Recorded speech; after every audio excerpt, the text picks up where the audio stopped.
जब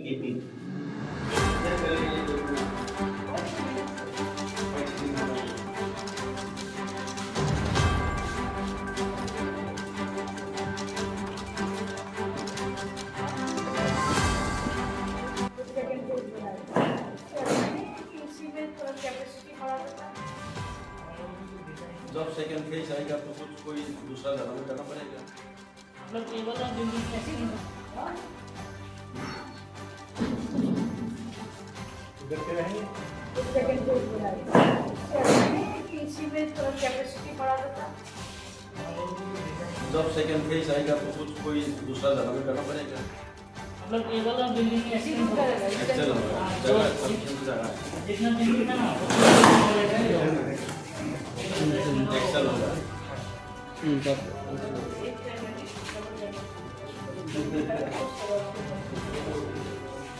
यहाँ 100 लोग बैठ के खाएगा। क्या क्या देखा आपने? ये विज़िट करके देखे कि कितना काम कंप्लीट हुआ है। अभी ज़्यादा काम नहीं है, वो काम शायद 1-1.5 महीना में कंप्लीट हो जाना चाहिए।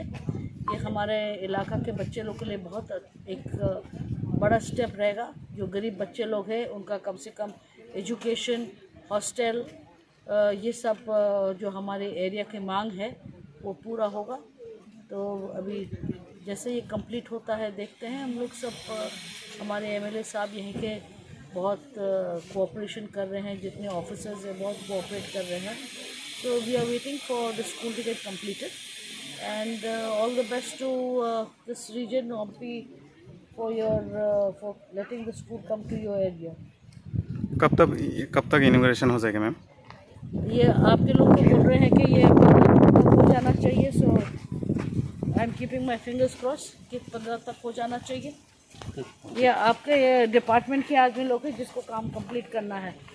मैं तो फिर आऊँगी इंस्पेक्शन करने के लिए। Thank you.